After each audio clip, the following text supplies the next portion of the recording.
Welcome to study physical education. हमारा topic है management of sporting events यानी खेल कार्यक्रमों का प्रबंधन। साधारण भाषा में कहे तो यह टॉपिक स्पोर्ट मैनेजमेंट के बारे में बात करता है। कोई भी इंस्टीट्यूशन छोटा हो या बड़ा, सभी में मैनेजमेंट की जरूरत होती है। डिफरेंट स्पोर्ट्स इंस्टीट्यूशन भी इससे अलग नहीं है। यहाँ स्पोर्ट्स इंस्टीट्यूशन से मतलब स्पोर्ट्स फेडरेशंस, स्पोर्ट्स इंडस्ट्रीज और अदर स्पोर्ट्स रिलेटेड ऑर्गेनाइजेशन से है। किसी भी इंस्टीट्यूशन में इफेक्टिव मैनेजमेंट के लिए कई कामों और उनको पूरा करने के लिए कई लोगों के कलेक्टिव एफर्ट की जरूरत होती है। लोगों और उनके कलेक्टिव एफर्ट्स को डायरेक्शन देना ही मैनेजमेंट कहलाता है। इस आधार पर हम कह सकते हैं कि मैनेजमेंट वह प्रक्रिया है जो किसी ऑर्गेनाइजेशन में काम कर रहे लोगों और उनकी एफर्ट्स या वर्क को डायरेक्शन देती है ताकि सही समय सीमा में ऑर्गेनाइजेशन के उद्देश्यों को पूरा किया जा सके। आज के कॉम्पिटिटिव वर्ल्ड में स्पोर्ट्स एक बहुत ज्यादा प्रॉफिट वाला और तेजी से उभरता बाजार है। कॉम्पिटिटिव स्पोर्ट्स और स्पोर्ट्स रिलेटेड बिजनेस एक्टिविटीज के बढ़ने के कारण स्पोर्ट्स मैनेजमेंट प्रोफेशन का जन्म हो चुका है। स्पोर्ट्स मैनेजर व अन्य लोग ही वे प्रोफेशनल्स हैं जो किसी स्पोर्ट्स ऑर्गेनाइजेशन के इफेक्टिवली काम करने के लिए अपनी सर्विसेज देते हैं। स्पोर्ट्स ऑर्गेनाइजेशन का मैनेजमेंट दूसरी अन्य ऑर्गेनाइजेशन से अलग नहीं है। मैनेजमेंट के प्रिंसिपल्स, वर्किंग प्रोसीजर और सिस्टम लगभग समान ही रहते हैं। Functions of sports event management. अब हम बात करेंगे हमारे पहले सब टॉपिक के बारे में जो है functions of sports event management. Basically management के 5 फंक्शंस होते हैं। ये है planning, organising, staffing, directing and controlling. अब हम इन्हें एक एक कर डिटेल में समझेंगे। सबसे पहले है प्लानिंग। प्लानिंग किसी इवेंट को ऑर्गेनाइज करने का पहले कदम है जो कि लक्ष्यों को निर्धारित करने, स्ट्रेटजीज को बनाने और लक्ष्यों को पूर्ण करने के लिए इवेंट का ब्लूप्रिंट बनाने जैसा है। प्लानिंग का उद्देश्य किसी इवेंट को सक्सेसफुली कंप्लीट करने के लिए किए जाने वाले कार्यों की पहचान कर उन्हें सीक्वेंस में लगाना है। सिंपल वर्ड्स में कहे तो प्लानिंग का मतलब है पहले से यह तय करना कि क्या करना है, कब करना है, कहाँ करना है, कैसे करना है और किसके द्वारा किया जाना है। इस एक्सप्लेनेशन के बेसिस पर हम कह सकते हैं कि प्लानिंग के ऑब्जेक्टिव्स हैं इवेंट के दौरान गलतियों की संभावना को कम करना, किसी इवेंट के ऑर्गेनाइजेशन में अवेलेबल रिसोर्सेज की जानकारी रखना ताकि प्लानिंग के दौरान उन रिसोर्सेज का सही यूज किया जा सके, किसी इवेंट में होने वाली एक्टिविटीज का सीक्वेंस वाइज अनुमान लगाना ताकि एक इफेक्टिव प्लान तैयार किया जा सके, भविष्य में होने वाली घटनाओं का अनुमान लगाते हुए एक ऐसी प्लानिंग करना जिसमें पॉसिबल सिचुएशंस के लिए पहले से तैयारी कर सकें। मैनेजमेंट का दूसरा फंक्शन है आयोजन यानी ऑर्गेनाइजिंग। किसी इवेंट को ऑर्गेनाइज करने का उद्देश्य इवेंट को सक्सेसफुली पूरा करना है। इसके लिए यह बहुत जरूरी हो जाता है कि इवेंट की विभिन्न ड्यूटीज सही व्यक्ति को प्रदान की जाए और ऑर्गेनाइजेशन में ऐसा एनवायरनमेंट बनाए जिसमें सभी लोग पॉजिटिवली अपना योगदान देकर इवेंट पूरा करें। प्लान का एग्जीक्यूशन इस प्रकार हो कि ऑर्गेनाइजेशन की सभी कमेटी एक दूसरे से बेहतर तालमेल बना सके ताकि वे ग्रुप में इफेक्टिवली और सक्सेसफुली काम कर सके। तो हम कह सकते हैं कि ऑर्गेनाइजिंग के उद्देश्य है तैयार किए गए प्लान को एग्जीक्यूट करना, ऑर्गेनाइजेशन में शामिल सभी कमेटी की ड्यूटी डिसाइड कर उनका सक्सेसफुल एग्जीक्यूशन इंश्योर करना, इवेंट के ऑर्गेनाइजेशन में लगे सभी लोगों का कार्य पहले से डिसाइड करना ताकि बाद में कोई कंफ्यूजन ना हो, एक पॉजिटिव वर्किंग एनवायरनमेंट देना ताकि सभी लोग अपने हिस्से आए काम को सक्सेसफुली पूरा करें। मैनेजमेंट का तीसरा फंक्शन है स्टाफिंग। स्टाफिंग का अर्थ है वह वर्कफोर्स जो मेनली किसी ऑर्गेनाइजेशन के लक्ष्यों और उद्देश्यों को अचीव करने के लिए जिम्मेदार है। स्टाफिंग में सिलेक्शन, रिक्रूटमेंट, ट्रेनिंग, डेवलपमेंट और वर्कर्स का इवैल्यूएशन शामिल है। किसी ऑर्गेनाइजेशन में अलग अलग रिस्पॉन्सिबिलिटीज को पहचान कर वहां एलिजिबल लोगों को अपॉइंट करना ही स्टाफिंग है। यह रिक्रूटमेंट ऑर्गेनाइजेशन के लक्ष्यों व उद्देश्यों को पूरा करने में सहायक होते हैं। तो हम स्टाफिंग के उद्देश्यों को इस तरह बता सकते हैं: ऑर्गेनाइजेशन की अलग अलग कमेटी की पहचान करना ताकि रिस्पॉन्सिबिलिटीज डिसाइड की जा सके, अलग अलग कमेटी में काम के अकॉर्डिंग एलिजिबल लोगों को अपॉइंट करना, अपॉइंट किए गए वर्कर्स से उनके काम और रिस्पॉन्सिबिलिटीज के अकॉर्डिंग सर्विसेज इंश्योर करना, जरूरत के अकॉर्डिंग वर्कर्स को ट्रेनिंग देना ताकि वर्कर्स के साथ साथ ऑर्गेनाइजेशन का भी डेवलपमेंट हो। मैनेजमेंट का चौथा फंक्शन है निर्देशन यानी डायरेक्टिंग। डायरेक्टिंग में कर्मचारियों को असाइंड कामों को पूरा करने के लिए लीडरशिप और इनकरेज करना शामिल है। यह किसी ऑर्गेनाइजेशन में एक ऐसा एनवायरनमेंट बनाने पर जोर देता है जो वर्कर्स को अपनी बेस्ट परफॉर्मेंस देने के लिए मोटिवेट करता है। मोटिवेशन और लीडरशिप डायरेक्टिंग के दो इम्पोर्टेंट कंपोनेंट्स हैं। डायरेक्शन में इफेक्टिवली कम्युनिकेट करने के साथ साथ वर्कप्लेस पर वर्कर्स का मैनेजमेंट भी शामिल है। वर्कर्स को मोटिवेट करने का मतलब है कि बस एक ऐसा एनवायरनमेंट बनाना जो उन्हें काम करने के लिए इनकरेज करें। लीडरशिप दूसरों को वह करने के लिए मोटिवेट करना है जो मैनेजमेंट उनसे करना चाहता है। इस तरह डायरेक्टिंग के उद्देश्यों में यह चीज आ सकती है। वर्कर्स को ऐसा एनवायरनमेंट देना जिसमें वह अपना बेस्ट परफॉर्मेंस दे पाए। वर्कर्स को मोटिवेट करना ताकि वह ऑर्गेनाइजेशन के लक्ष्यों व उद्देश्यों को पूरा करें। तो वर्कर्स को लीडरशिप देना ताकि वह प्रॉब्लम्स के आने पर उनकी हेल्प की जाए और वे लोग सक्सेसफुली अपनी रिस्पॉन्सिबिलिटीज को पूरा करें। मैनेजमेंट का पांचवा और आखिरी फंक्शन है नियंत्रण यानी कंट्रोलिंग। कंट्रोलिंग मैनेजमेंट का वह हिस्सा है जिसमें ऑर्गेनाइजेशन की अथॉरिटी अपने नीचे काम करने वाले वर्कर्स के कामों को डिसाइड और डायरेक्ट करती है और समय आने पर बदल भी सकती है। ऑर्गेनाइजेशन द्वारा डिसाइडेड उद्देश्यों को लिमिटेड टाइम फ्रेम में पूरा करने के लिए कंट्रोल बहुत जरूरी है। किसी भी ऑर्गेनाइजेशन का डिसाइडेड वर्किंग प्रोसीजर करीब करीब एक समान ही रहता है। समय के साथ साथ और सिचुएशन के अकॉर्डिंग उसमें बदलाव करना पड़ता है। कंट्रोलिंग के दो इम्पोर्टेंट कंपोनेंट्स सुपरविजन और इवैल्यूएशन है। बेटर सुपरविजन और इवैल्यूएशन काम को स्टैंडर्ड के अकॉर्डिंग करने में हेल्प करता है। काम का स्टैंडर्ड के अकॉर्डिंग ना होने पर अथॉरिटी कंट्रोल अपने हाथ में लेकर जरूरत के हिसाब से करेक्टिव मेजर्स ले सकती है। इस तरह कंट्रोलिंग के उद्देश्यों में यह आ सकते हैं: काम का स्टैंडर्ड के अकॉर्डिंग पूरा होना इंश्योर करना, काम का सैटिस्फैक्टरी तरीके से न होने पर जरूरी सुधार करना, सुपरविजन और इवैल्यूएशन द्वारा वर्कर्स और उनके काम की क्वालिटी का असेसमेंट करना और जरूरत पड़ने पर चेंजेस करना।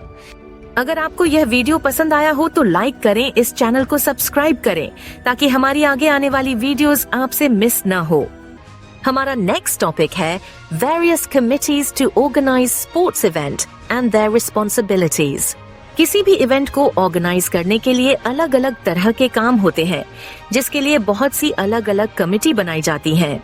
इन कमिटीज के क्या काम होते हैं इनके बारे में हम आगे बात करेंगे, लेकिन वह जानने से पहले हमें यह जानना चाहिए कि किसी भी इवेंट के मैनेजमेंट को 3 पार्ट्स में डिवाइड किया जा सकता है। यह पार्ट्स है बिफोर इवेंट ड्यूटीज यानी इवेंट के शुरू होने से पहले के काम, ड्यूरिंग इवेंट ड्यूटीज यानी इवेंट के दौरान होने वाले काम, और आफ्टर इवेंट ड्यूटीज यानी इवेंट खत्म होने के बाद के काम। सभी कमिटीज के काम इन 3 भागों में बंटे होते हैं। कुछ कमिटीज का काम इवेंट के शुरू होने से पहले होता है, कुछ का काम इवेंट के दौरान होता है और कुछ का काम इवेंट खत्म होने के बाद शुरू होता है। कुछ कमिटीज ऐसी भी होती है जिनका काम तीनों ही भागों में होता है। अब हम सभी कमिटीज की ड्यूटीज को इन 3 पार्ट्स में डिवाइड करके जानेंगे कि इन कमिटी के बिफोर इवेंट, ड्यूरिंग इवेंट और आफ्टर इवेंट क्या क्या काम होते हैं। सबसे पहले है ऑर्गेनाइजिंग कमिटी। इस कमेटी में ऑर्गेनाइजेशन के इम्पोर्टेंट व हाई रैंक ऑफिसर्स शामिल होते हैं जो कि पूरे इवेंट का सुपरविजन और कंट्रोल करते हैं। इनमें आने वाले मेंबर्स ऑर्गेनाइजेशन के डायरेक्टर, चेयरपर्सन और सेक्रेटरी होते हैं। डायरेक्टर या चेयरपर्सन ऑर्गेनाइजिंग कमेटी के प्रेसिडेंट होते हैं। ऑर्गेनाइजिंग कमेटी बाकी सभी सब कमिटीज को सुपरवाइज करती है तथा उनके द्वारा किए गए कार्यों की देखरेख करती है। ऑर्गेनाइजिंग कमेटी की बिफोर इवेंट ड्यूटीज में शामिल है इवेंट के सक्सेसफुल ऑर्गेनाइजेशन के लिए अलग अलग कमेटी बनाना और उनमें सूटेबल लोगों को अपॉइंट करना, इवेंट को ऑर्गेनाइज करने के लिए फंड्स इकट्ठा करना, इवेंट ऑर्गेनाइजेशन के लिए अथॉरिटी से रिटन परमिशन लेना, इवेंट को सक्सेसफुली ऑर्गेनाइज करने के लिए सभी फैसिलिटीज, इक्विपमेंट और ग्राउंड का अरेंजमेंट करना होने वाले।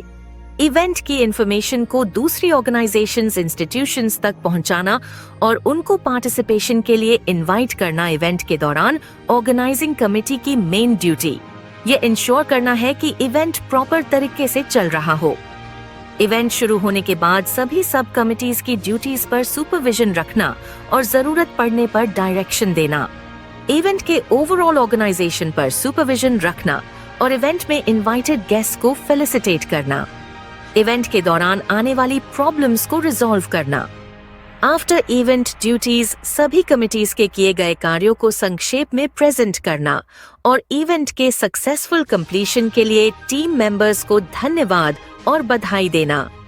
इवेंट के खत्म होने पर फाइनल रिपोर्ट बनाना। इवेंट के बाद बजट और एक्सपेंसेस रिव्यू करना। Next is technical committee. यह कमेटी इवेंट में टेक्निकल स्टाफ की ड्यूटीज और रिस्पॉन्सिबिलिटीज पूरी करती है, जैसे मैचेस के ड्रॉ और फिक्सचर निकालना और मैचेस में ऑफिशिएटिंग करना। इस कमेटी में टेक्निकल एडवाइजर होते हैं जो स्पोर्ट्स के बारे में इम्पोर्टेंट इंफॉर्मेशन और एक्सपीरियंस रखते हैं। बिफोर इवेंट ड्यूटीज इस कमेटी का पहला और मेन काम कंपटीशन वेन्यू पर एडवांस में पहुंचकर कंपटीशन के टेक्निकल एस्पेक्ट का स्टैंडर्ड के अकॉर्डिंग इंश्योर करना है। जैसे यह इंश्योर करना कि ग्राउंड की मार्किंग प्रॉपर है या नहीं, यह इंश्योर करना कि स्पोर्ट्स इक्विपमेंट स्टैंडर्ड के अकॉर्डिंग हो, जैसे इक्विपमेंट की लंबाई, चौड़ाई और मोटाई या बॉल की मेजरमेंट और एयर प्रेशर। ऐसे कंपटीशन शुरू कराने के लिए अदर आइटम्स का अरेंजमेंट पहले से ही इंश्योर करना, जैसे score sheet, stop watch, whistle, marking powder etcetera during event duties. यह कमेटी पार्टिसिपेट करने वाले खिलाड़ियों के डॉक्यूमेंट्स और अदर रिलेटेड फॉर्मेलिटीज चेक करके उनकी एलिजिबिलिटी इंश्योर करती है। इस कमेटी में umpires, referees, scorer, time keeper और अदर ऑफिशियल्स होते हैं जो इवेंट को शुरू करते हैं। ये ऑफिशियल्स इंश्योर करते हैं कि sports proper rules and regulations के साथ हो। ये ऑफिशियल्स इंश्योर करते हैं कि कंपटीशन डिसाइडेड टाइम स्केड्यूल में कंप्लीट हो। ये कमेटी इवेंट में आए सभी दर्शकों, कोचेस, मैनेजर्स और प्लेयर्स को स्कोर अपडेट करती है। आफ्टर इवेंट ड्यूटीज कंपटीशन के दौरान खेले गए मैचेस का रिकॉर्ड मेंटेन करना, टूर्नामेंट की डे टू डे रिपोर्ट बनाना और उसे ऑर्गेनाइजिंग कमेटी को सबमिट करना, कोचेस, मैनेजर्स और प्लेयर्स को आगे आने वाले मैचेस, अगर कोई हो तो, के बारे में सूचना देना, टूर्नामेंट के स्मूथ और सक्सेसफुल कंप्लीशन की जानकारी स्पोर्ट ऑर्गेनाइजेशन या फेडरेशन को देना। Next is finance committee. इस कमेटी का काम पूरे टूर्नामेंट का बजट बनाना होता है। इसके साथ ही ये कमेटी टूर्नामेंट के लिए स्पॉन्सरशिप और फंडिंग लाने का काम भी करती है। बिफोर इवेंट ड्यूटीज यह कमेटी बाकी दूसरी सब कमेटी से उनकी रिक्वायरमेंट्स मांगकर पूरे टूर्नामेंट के खर्चों की कैलकुलेशन करती है और फिर हायर अथॉरिटी से इसका अप्रूवल लेती है।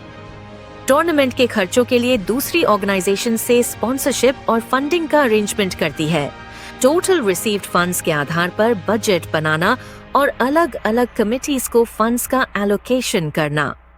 ड्यूरिंग इवेंट ड्यूटीज सभी सब कमिटीज को उनके एलोकेटेड फंड्स के आधार पर फंड प्रोवाइड करना, ऑफिशियल्स, एक्सपर्ट्स और दूसरे खर्चों की पेमेंट के बिल्स चेक करना और उन्हें क्लियर करना।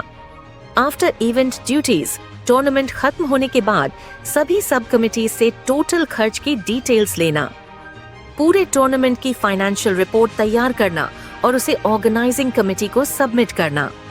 Next is ground arrangement committee. इस कमेटी में ग्राउंडमैन और टेक्निकल कमेटी का हेल्पिंग स्टाफ आता है। इनका काम कंपटीशन के अकॉर्डिंग ग्राउंड तैयार करना होता है। ये लोग गेम के एक्सपर्ट्स के अंडर गेम के रूल्स और रेगुलेशंस के अकॉर्डिंग ग्राउंड तैयार करते हैं और ग्राउंड के आसपास की जगह का भी ध्यान रखते हैं।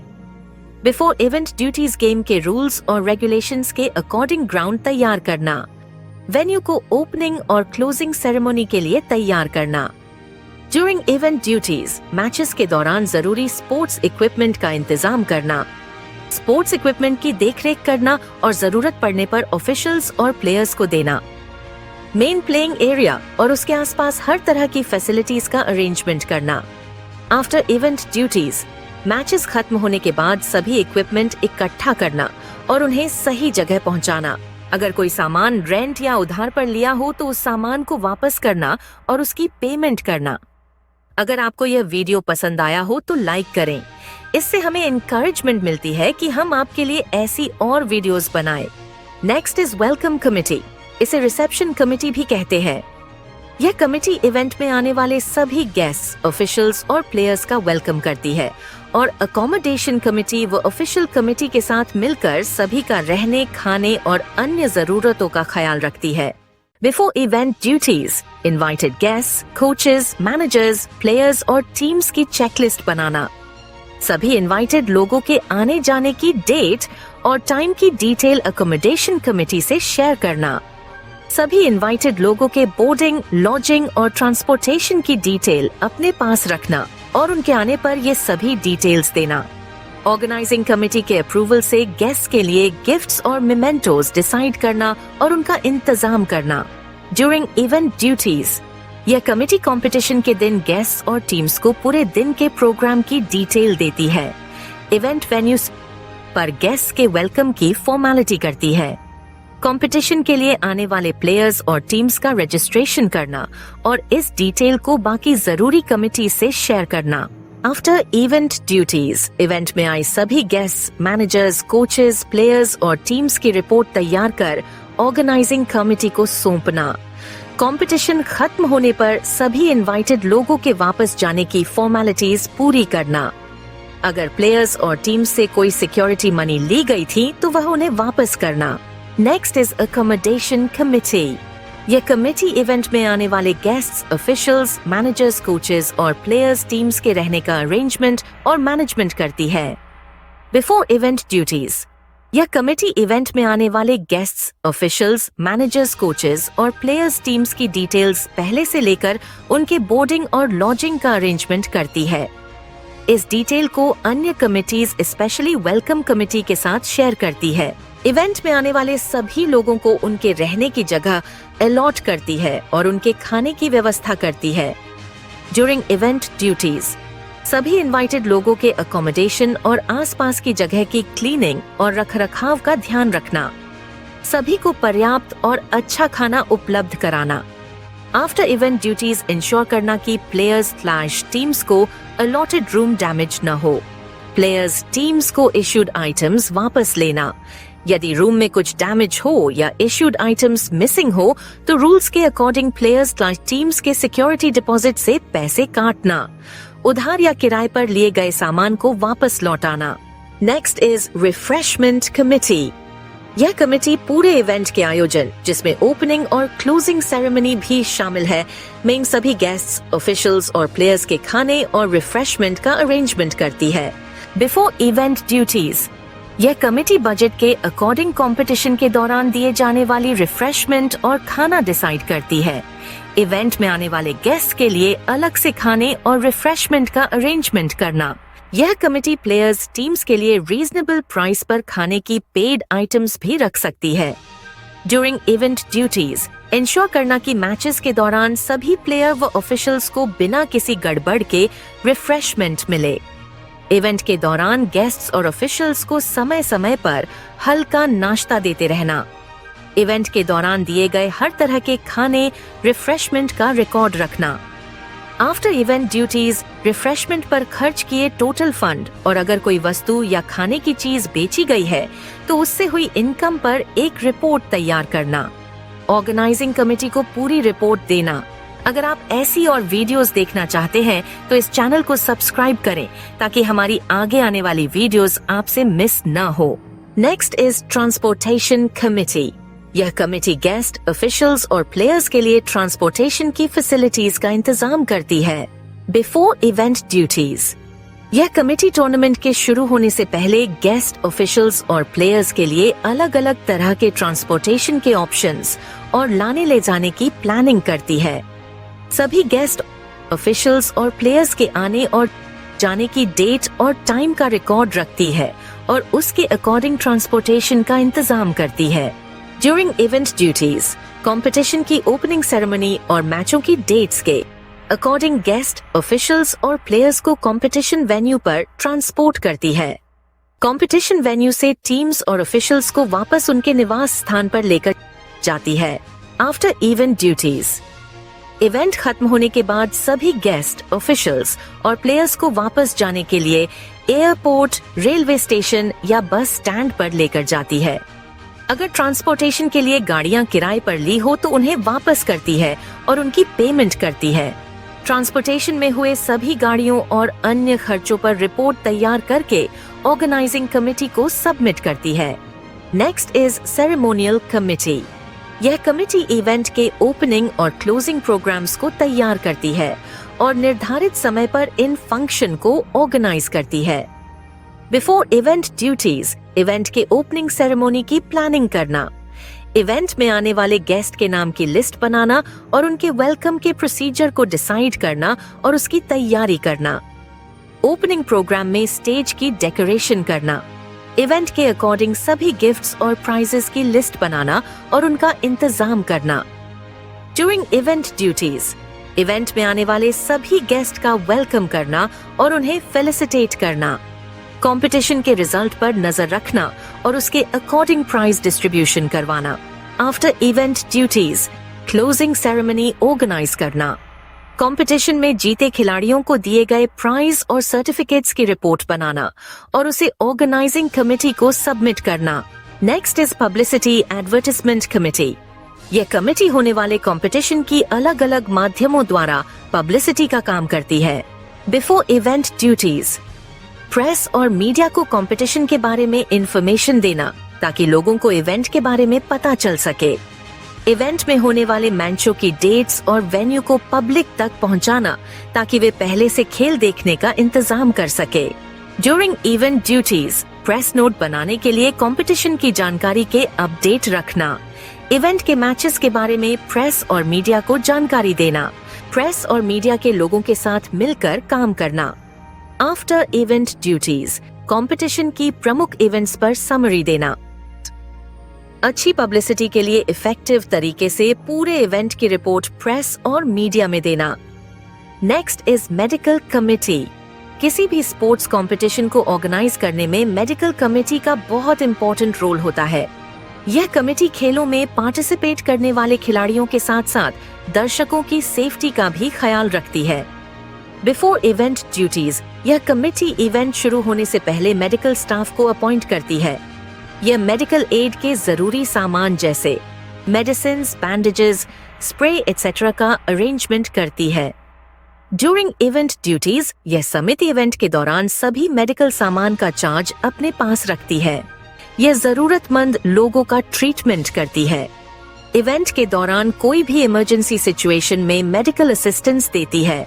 आफ्टर इवेंट ड्यूटीज, इवेंट के दौरान दिए गए मेडिकल ट्रीटमेंट पर रिपोर्ट बनाना, मेडिकल असिस्टेंस काउंटर्स हटाना, बचे हुए मेडिकल सामान की लिस्ट बनाकर वापस जमा करना। अगर आप इसी तरह फिजिकल एजुकेशन के टॉपिक्स आसान भाषा में समझना चाहते हैं तो हमारी बुक ले सकते हैं। लिंक नीचे डिस्क्रिप्शन बॉक्स में दिया है। इस वीडियो में हम जानेंगे कि फिक्सचर क्या होता है, कितने टाइप का होता है और उन्हें बनाने का प्रोसीजर क्या होता है। सबसे पहले, फिक्सचर का मतलब है किसी टूर्नामेंट में होने वाले मैचों का एक स्केड्यूल। ये हमें बताता है कि कौन सी टीम किसके साथ खेलेगी, कब खेलेगी और कहाँ खेलेगी। यह सुनिश्चित करता है कि टूर्नामेंट में हर टीम को खेलने का मौका मिले और कोई टीम छूट ना जाए और टूर्नामेंट ज्यादा से ज्यादा फेयर तरीके से किया जाए। टूर्नामेंट बेसिकली 4 टाइप्स के होते हैं: knockout tournament, league tournament, combination tournament और चैलेंज टूर्नामेंट। अब हम इन्हें एक एक कर डिटेल में समझेंगे। सबसे पहले है नॉकआउट टूर्नामेंट। नॉकआउट टूर्नामेंट एक प्रकार की प्रतियोगिता है जिसमें हारने वाली टीम टूर्नामेंट से बाहर हो जाती है।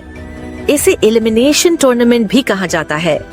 इसका मतलब है कि प्रत्येक मैच महत्वपूर्ण होता है क्योंकि हारने पर टीम टूर्नामेंट से बाहर हो जाती है। जो टीम लगातार जीतती रहती है वह आगे बढ़ती रहती है और जो टीम टूर्नामेंट के अंत तक जीतती रहती है उसे विजेता घोषित किया जाता है।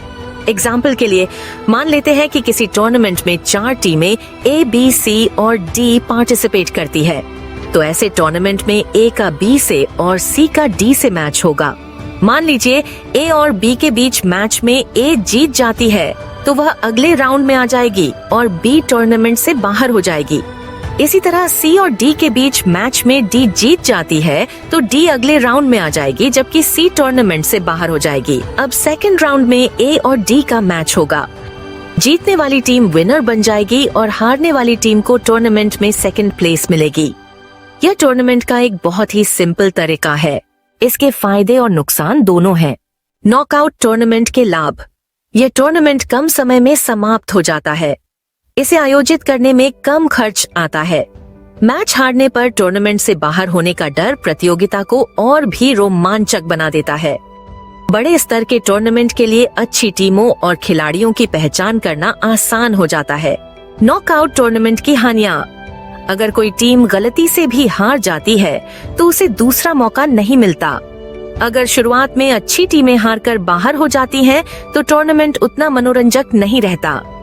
एक विजेता टीम का दूसरी विजेता टीम से मैच देखने के लिए काफी इंतजार करना पड़ता है। दूसरा है लीग टूर्नामेंट।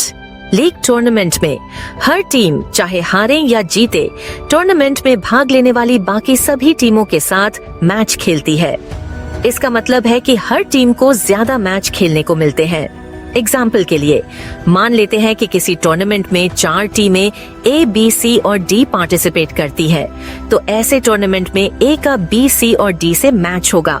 इसी तरह B का भी सभी से मैच होगा। यहाँ B का A से मैच हो चुका है, इसलिए C से और D से मैच होगा। सिमिलरली C का A और B से मैच हो चुका है, तो अब बस D से होगा। ऐसे टूर्नामेंट में विनर पॉइंट्स के बेसिस पर डिसाइड होता है। जो टीम या प्लेयर ज्यादा पॉइंट्स जीतते हैं वे विनर बन जाते हैं। लीग टूर्नामेंट 2 तरह के होते हैं, सिंगल लीग और डबल लीग। सिंगल लीग में हर टीम दूसरी टीम के साथ एक बार खेलती है। डबल लीग में हर टीम दूसरी टीम के साथ 2 बार खेलती है। लीग टूर्नामेंट्स की एडवांटेजेस। अगर कोई टीम किसी मैच में हार भी जाती है तो वह टूर्नामेंट से बाहर नहीं होती है। उसे टूर्नामेंट में बने रहने और जीतने का एक और मौका मिलता है। हर टीम को बराबर मैच खेलने को मिलते हैं, जिससे सभी टीमों को अपनी प्रतिभा दिखाने का मौका मिलता है। लीग टूर्नामेंट में बेहतर टीम के जीतने की संभावना अधिक होती है। लीग टूर्नामेंट्स की डिसएडवांटेजेस। लीग टूर्नामेंट के कुछ नुकसान भी हैं। सबसे बड़ी डिसएडवांटेज ये है कि इसे पूरा होने में बहुत समय लगता है। ज्यादा मैच होने के कारण ज्यादा पैसे भी खर्च होते हैं और लंबे समय तक चलने के कारण दर्शकों की रुचि कम होने लगती है। अगर आपको यह वीडियो हेल्पफुल लगी हो तो लाइक करें। इससे हमें इंकरेजमेंट मिलती है कि हम आपके लिए ऐसी और वीडियोस बनाएं। तीसरा है चैलेंज टूर्नामेंट। चैलेंज टूर्नामेंट बाकी टूर्नामेंट से थोड़ा अलग होता है। इसमें कोई भी खिलाड़ी या टीम किसी दूसरी खिलाड़ी या टीम को मुकाबला करने के लिए चैलेंज दे सकती है। ये जरूरी नहीं है कि टीमें पहले से किसी फिक्सचर में हो। How challenge tournaments work. कोई खिलाड़ी या टीम किसी और को चैलेंज करती है। अगर चैलेंज स्वीकार कर लिया जाता है तो मुकाबला होता है। मुकाबले का नतीजा तय करता है कि कौन आगे बढ़ता है। Examples of challenge tournaments. Challenge tournament कई खेलों में होते हैं, जैसे बॉक्सिंग। कोई बॉक्सर किसी और बॉक्सर को टाइटल के लिए चैलेंज कर सकता है। टेनिस, खिलाड़ी रैंकिंग में ऊपर जाने के लिए दूसरे खिलाड़ियों को चैलेंज कर सकते हैं। रेसलिंग, पहलवान किसी और पहलवान को मुकाबला करने के लिए ललकार सकते हैं। Advantages of challenge tournaments. यह बहुत ही रोमांचक होते हैं। इसमें उलटफेर की संभावना बहुत ज्यादा होती है। यह खिलाड़ियों को अपनी मर्जी से मुकाबले चुनने का मौका देता है। Disadvantages of challenge tournaments. इसकी वजह से कई बार डिसऑर्डर और केओस हो सकता है। इसमें मजबूत खिलाड़ियों को चुनौती देने से बचा जा सकता है। इसमें फिक्सचर बनाना मुश्किल होता है। लास्ट है कॉम्बिनेशन टूर्नामेंट। कॉम्बिनेशन टूर्नामेंट वो टूर्नामेंट होता है जिसमें नॉकआउट और लीग दोनों तरह के फॉर्मेट्स को मिला दिया जाता है। इसका मतलब है कि टूर्नामेंट के कुछ हिस्से नॉकआउट फॉर्मेट में खेले जाते हैं और कुछ हिस्से लीग फॉर्मेट में। इसका मुख्य उद्देश्य टूर्नामेंट को अधिक रोचक बनाना, टीमों को अलग अलग प्रकार की चुनौतियों का सामना करने का अवसर देना और टूर्नामेंट के आयोजन को अधिक लचीला बनाना है। सीधे शब्दों में कहें तो कॉम्बिनेशन टूर्नामेंट एक ऐसा टूर्नामेंट है जिसमें कभी नॉकआउट मुकाबले होते हैं तो कभी लीग मुकाबले या फिर किसी अन्य फॉर्मेट का इस्तेमाल किया जाता है। यह इस बात पर निर्भर करता है कि आयोजक टूर्नामेंट को किस प्रकार से आयोजित करना चाहते हैं और उनके पास कितना टाइम और रिसोर्सेज उपलब्ध हैं। कॉम्बिनेशन टूर्नामेंट कई तरह से आयोजित किए जा सकते हैं, लेकिन कुछ प्रमुख प्रकार इस तरह हैं। नॉकआउट कम लीग टूर्नामेंट। इस प्रकार के टूर्नामेंट में शुरुआत के मैचेस नॉकआउट आधार पर खेले जाते हैं। प्रत्येक ग्रुप की टॉप टीम्स क्वालिफाई कर लेती हैं, तो उन क्वालिफाई करने वाली टीमों के बीच लीग मुकाबले आयोजित किए जाते हैं। League cum knockout tournament. इस प्रकार के टूर्नामेंट में पहले सभी टीमें को अलग अलग ग्रुप्स में बांट दिया जाता है। ये टीम्स लीग आधार पर मुकाबले खेलती हैं। लीग चरण समाप्त होने के बाद प्रत्येक ग्रुप की टॉप टीमें, जैसे शीर्ष 2 या 4 टीमें, अगले राउंड में एंटर करती हैं, जो कि नॉकआउट आधार पर खेला जाता है। अंत में नॉकआउट मुकाबलों की विजेता टीम टूर्नामेंट की विजेता बनती है। चैलेंज कम नॉकआउट टूर्नामेंट। इस प्रकार के टूर्नामेंट में कुछ मुकाबले चैलेंज आधार पर खेले जाते हैं, जहां कोई भी खिलाड़ी या टीम किसी अन्य खिलाड़ी या टीम को चुनौती दे सकती है। इसके बाद टूर्नामेंट का अंतिम चरण नॉकआउट फॉर्मेट में आयोजित किया जाता है, जिसमें चैलेंज मुकाबलों के विजेता और कुछ सीधे क्वालिफाई करने वाली टीमें भाग लेती हैं। इसी तरह से नॉकआउट, लीग और चैलेंज टूर्नामेंट्स के अलग अलग तरह के कॉम्बिनेशंस बन सकते हैं। Advantages and disadvantages of combination tournament. Combination tournament के कई फायदे हैं। यह टूर्नामेंट को और ज्यादा रोमांचक बना देता है। यह टीमों को अलग अलग तरह की चुनौतियों का सामना करने का मौका देता है। यह टूर्नामेंट को ज्यादा फ्लेक्सिबल बना देता है। कॉम्बिनेशन टूर्नामेंट के कुछ नुकसान भी हैं, जैसे यह टूर्नामेंट को और ज्यादा कॉम्प्लिकेटेड बना देता है। इसे पूरा होने में ज्यादा समय लग सकता है। इसे आयोजित करने के लिए ज्यादा प्लानिंग की जरूरत होती है।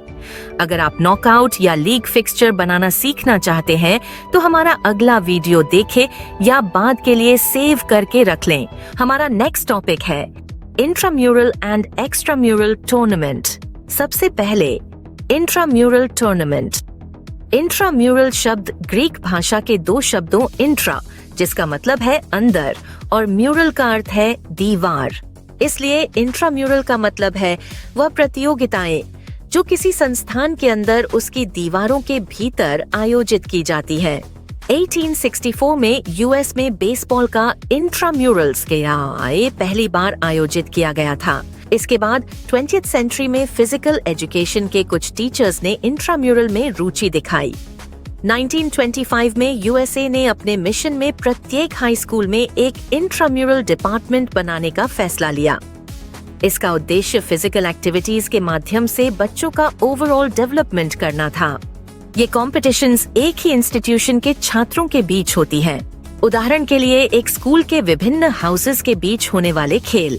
Objectives of intramural competition. Intramural का मुख्य उद्देश्य प्रत्येक छात्र का ओवरऑल डेवलपमेंट करना है। इसके अतिरिक्त इसके कई अन्य उद्देश्य भी हैं, जैसे पर्सनालिटी डेवलपमेंट का अवसर प्रदान करना, प्रतिभाशाली खिलाड़ियों की खोज करना, छात्रों को अपनी क्षमताओं के बारे में जागरूक करना, हर छात्र को खेलों में भाग लेने का अवसर देना, सहयोग की भावना विकसित करना, लीडरशिप के गुणों का विकास करना, तनाव से मुक्ति प्रदान करना, खेलकूद की भावना विकसित करना, नियमों का पालन करना सीखना, प्रतियोगिताओं के आयोजन का अनुभव प्राप्त करना। इंट्राम्यूरल प्रतियोगिताओं में कई तरह की गतिविधियां शामिल हो सकती हैं, जैसे सिंपल एक्टिविटीज। इसमें आने वाली कुछ एक्टिविटीज के एग्जाम्पल है caterpillar run, ball relay, lemon race, 3 leg race, dodge ball, sack race, etc. Specific activities जैसे athletics, badminton, basketball, football, cricket, volleyball, etc. Creative activities जैसे collage making, drawing, clay modelling, painting, etc. Rhythmic activities जैसे aerobics, calisthenics, dumbbell exercises, group dance, Lyceum, march past, etc. Importance of intramural competitions. Intramural activities छात्रों के लिए बहुत महत्वपूर्ण है। ये छात्रों में पर्सनालिटी का डेवलपमेंट करती है, हेल्थ को इम्प्रूव करती है, ताजगी और सक्रियता लाती है, अग्रेशन को कंट्रोल करने में मदद करती है, मॉरल वैल्यूज का विकास करती है, फिटनेस के प्रति जागरूकता बढ़ाती है, एनर्जी का सही उपयोग करना सिखाती है, एंटरटेनमेंट प्रदान करती है और लीडरशिप के गुणों को विकसित करती है। Now second is extramural tournament. Extramural शब्द दो लैटिन शब्दों एक्स्ट्रा, जिसका मतलब है बाहरी, और म्यूरल यानी दीवार से मिलकर बना है। इसलिए एक्स्ट्राम्यूरल का मतलब है वह गतिविधियां जो स्कूलों या संस्थानों के बाहर आयोजित की जाती हैं। इन प्रतियोगिताओं में विभिन्न स्कूलों या संस्थानों के छात्र भाग लेते हैं। दो या दो से अधिक संस्थान इसमें हिस्सा लेते हैं। उदाहरण के लिए जोनल प्रतियोगिताएं, CBSE क्लस्टर प्रतियोगिताएं, inter college tournaments etc. Objectives of extramural competitions. Extramural गतिविधियों के कई उद्देश्य हैं, जिनमें शामिल हैं सोशल कनेक्शंस बनाना, सेल्फ कॉन्फिडेंस डेवलप करना, रिलैक्सिंग और एंटरटेनिंग एनवायरनमेंट प्रदान करना, बेस्ट बनने का अवसर प्रदान करना, स्पोर्ट्स के स्टैंडर्ड में इम्प्रूवमेंट करना, स्पोर्ट्स के स्कोप को बढ़ाना, स्पोर्ट्स टेक्निक्स की नॉलेज डेवलप करना। Importance of extramural competitions. Extramural गतिविधियां भी महत्वपूर्ण है। ये स्कूल्स को अपनी स्पोर्ट्स टैलेंट दिखाने का अवसर देती है, लेवल ऑफ स्पोर्ट्स स्टैंडर्ड बढ़ाती है, स्पोर्ट्स टेक्निक्स का ज्ञान प्रदान करती है और फिजिकल एजुकेशन प्रोग्राम्स को बेहतर बनाने में मदद करती है। हमारा नेक्स्ट टॉपिक है कम्युनिटी स्पोर्ट्स प्रोग्राम यानी सामुदायिक खेल कार्यक्रम। कम्युनिटी स्पोर्ट्स प्रोग्राम्स का उद्देश्य लोगों को एकजुट करना, हेल्थी लाइफस्टाइल को बढ़ावा देना और कम्युनिटी के सदस्यों के बीच आपसी संबंधों को मजबूत करना है। ये प्रोग्राम सभी एज ग्रुप के लोगों को उनकी स्किल लेवल की परवाह किए बिना पार्टिसिपेशन के लिए इनकरेज करते हैं, ताकि हर कोई फिजिकल एक्टिविटीज के लाभ उठा सके। स्पोर्ट्स के माध्यम से हम टीम वर्क, डिसिप्लिन और लीडरशिप जैसी एबिलिटीज को सीखने के अवसर पैदा करते हैं, जो इंडिविजुअल और सोशल डेवलपमेंट के लिए आवश्यक हैं। ये प्रोग्राम्स इंक्लूजन पर भी ध्यान देता है, जिससे महिलाएं, बच्चे, बुजुर्ग और डिफरेंटली एबल्ड एक्टिवली भाग ले सकें।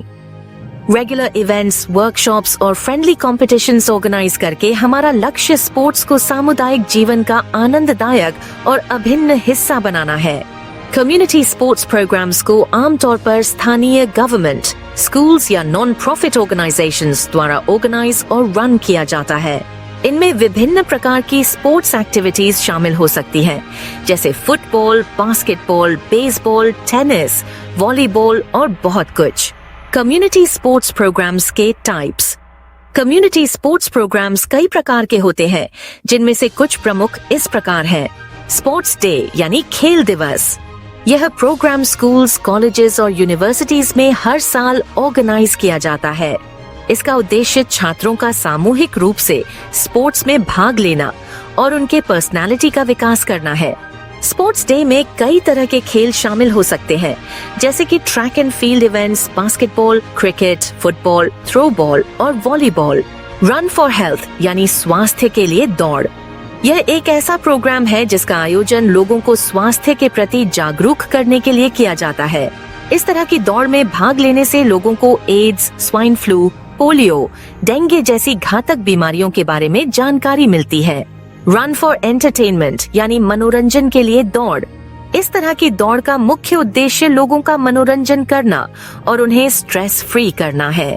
यह दौड़ सभी एज ग्रुप के लोगों के लिए होती है और इसे गैर सरकारी संगठनों, NGOs और स्कूल्स जैसे संस्थानों द्वारा ऑर्गेनाइज किया जाता है। रन फॉर स्पेशल कॉज यानी विशिष्ट कारणों के लिए दौड़। यह दौड़ किसी विशेष लक्ष्य या सिद्धांत के लिए ऑर्गेनाइज की जाती है, जैसे कि पर्यावरण की रक्षा करना, नेशनल यूनिटी को बढ़ावा देना या किसी सामाजिक समस्या के बारे में जागरूकता बढ़ाना। रन फॉर यूनिटी यानी एकता के लिए दौड़। यह दौड़ लोगों में एकता की भावना को विकसित करने और उसे बनाए रखने के लिए ऑर्गेनाइज की जाती है। भारत जैसे डाइवर्स कंट्री में यह दौड़ बहुत महत्वपूर्ण है। अगर आपको यह वीडियो पसंद आया हो तो लाइक करें।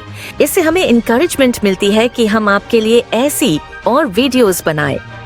कम्युनिटी स्पोर्ट्स का उद्देश्य मल्टी फैसेटेड यानी बहुआयामी है और इसमें विभिन्न उद्देश्य शामिल हो सकते हैं जो स्पेसिफिक प्रोग्राम और कम्युनिटी की जरूरतों पर निर्भर करते हैं। कम्युनिटी स्पोर्ट्स के कुछ प्रमुख उद्देश्य इस प्रकार हैं। फिजिकल एक्टिविटी और हेल्थ को बढ़ावा देना। कम्युनिटी स्पोर्ट्स सभी उम्र और क्षमताओं के लोगों को फिजिकल एक्टिविटी में शामिल होने और उनकी हेल्थ बेहतर बनाने के अवसर प्रदान करते हैं। स्पोर्ट्स में रेगुलर पार्टिसिपेशन ओबेसिटी, डायबिटीज और हार्ट डिजीजेस जैसी बीमारियों के रिस्क को कम करने में मदद कर सकती है। इसके अलावा स्ट्रेस को कम करने और बेहतर मूड जैसे मेंटल हेल्थ वेरिएबल्स में भी सुधार करती है। सोशल कनेक्शंस और कम्युनिटी एंगेजमेंट को बढ़ावा देना। कम्युनिटी स्पोर्ट्स अलग अलग बैकग्राउंड के लोगों को एक साथ लाते हैं और सोशलाइजेशन और कम्युनिटी एंगेजमेंट के अवसर प्रदान करते हैं। पार्टिसिपेंट्स उन अन्य लोगों के साथ नई दोस्ती और संबंध बना सकते हैं जिनके कॉमन गोल्स हैं। लाइफ स्किल्स डेवलप करना। Community sports team work, communication, leadership और प्रॉब्लम सॉल्विंग जैसी महत्वपूर्ण लाइफ स्किल्स को डेवलप करने में भी मदद कर सकते हैं। ये स्किल्स जीवन के कई क्षेत्रों में मूल्यवान हो सकते हैं, जिनमें स्कूल, वर्क और पर्सनल रिलेशनशिप्स शामिल हैं। डाइवर्सिटी और इंक्लूजन को बढ़ावा देना। Community sports programme social barriers को तोड़ने और डाइवर्स बैकग्राउंड के लोगों के बीच अधिक अंडरस्टैंडिंग और एक्सेप्टेंस को बढ़ावा देने में मदद कर सकते हैं। कम्युनिटी के सभी लोगों को उनकी socio economic status, caste, ethnicity या एबिलिटी के स्तर की परवाह किए बिना भाग लेने के अवसर प्रदान करके कम्युनिटी स्पोर्ट्स प्रोग्राम्स अधिक इंक्लूसिव और न्याय संगत कम्युनिटी बनाने में मदद कर सकते हैं। Benefits of community sports. Community sports programmes लोगों और कम्युनिटी के लिए कई तरह के लाभ प्रदान करते हैं, जिनमें शामिल हैं बेहतर फिजिकल। कम्युनिटी स्पोर्ट्स में भागीदारी रेगुलर एक्सरसाइज को बढ़ावा देकर ओवरऑल फिजिकल हेल्थ में सुधार कर सकती है, जो ओबेसिटी, डायबिटीज, हार्ट डिजीजेज और अदर हेल्थ प्रॉब्लम्स को रोकने में मदद कर सकती है। बेहतर मेंटल हेल्थ। कम्युनिटी स्पोर्ट्स के माध्यम से फिजिकल एक्टिविटी में शामिल होने से मेंटल हेल्थ पर भी पॉजिटिव इम्पैक्ट पड़ता है, जिससे स्ट्रेस, एंजाइटी और डिप्रेशन कम होता है। सोशलाइजेशन और कम्युनिटी कनेक्शन। कम्युनिटी स्पोर्ट्स लोगों को एक साथ लाते हैं और सोशलाइजेशन तथा कम्युनिटी कनेक्शन के अवसर प्रदान करते हैं। प्रतिभागी कॉमन इंटरेस्ट और गोल्स वाले अन्य लोगों के साथ नई दोस्ती और संबंध बना सकते हैं। Personal development. कम्युनिटी स्पोर्ट्स लोगों को टीम वर्क, कम्युनिकेशन, लीडरशिप और प्रॉब्लम सॉल्विंग जैसे महत्वपूर्ण लाइफ स्किल्स डेवलप करने में मदद कर सकते हैं। Increase self esteem. Community sports में भाग लेने से सेल्फ एस्टीम और सेल्फ कॉन्फिडेंस बढ़ता है, खासकर उन बच्चों और किशोरों के लिए जिन्हें सोशल या एकेडमिक चुनौतियों का सामना करना पड़ता है। Positive role models. Community sports programmes लोगों को बच्चों और युवा वयस्कों के लिए पॉजिटिव रोल मॉडल्स के रूप में कार्य करने का अवसर प्रदान करते हैं, जिससे हेल्थी बिहेवियर्स और एटीट्यूड को बढ़ावा मिलता है। कल्चरल अंडरस्टैंडिंग और inclusion. Community sports diverse background के लोगों को एक साथ लाकर डायलॉग और इंटरैक्शन के अवसर पैदा करके कल्चरल अंडरस्टैंडिंग और इंक्लूजन को बढ़ावा देते हैं। Economic development. Community sports programmes के फाइनेंशियल बेनिफिट्स भी होते हैं, जो विजिटर्स को कम्युनिटी की तरफ आकर्षित करते हैं, जिससे लोकल बिजनेसेस और ऑर्गेनाइजेशंस के लिए रेवेन्यू बनाने के अवसर पैदा होते हैं। अगर आप इसी तरह फिजिकल एजुकेशन के टॉपिक्स आसान भाषा में समझना चाहते हैं तो हमारी बुक ले सकते हैं। लिंक नीचे डिस्क्रिप्शन बॉक्स में दिया है और इस चैनल को सब्सक्राइब करें ताकि हमारी आगे आने वाली वीडियोस आपसे मिस न हो। अगर आपको यह वीडियो पसंद आया हो तो लाइक करें और इस वीडियो को शेयर करें ताकि और लोगों की हेल्प हो सके। और लास्ट में, थैंक्स फॉर वॉचिंग।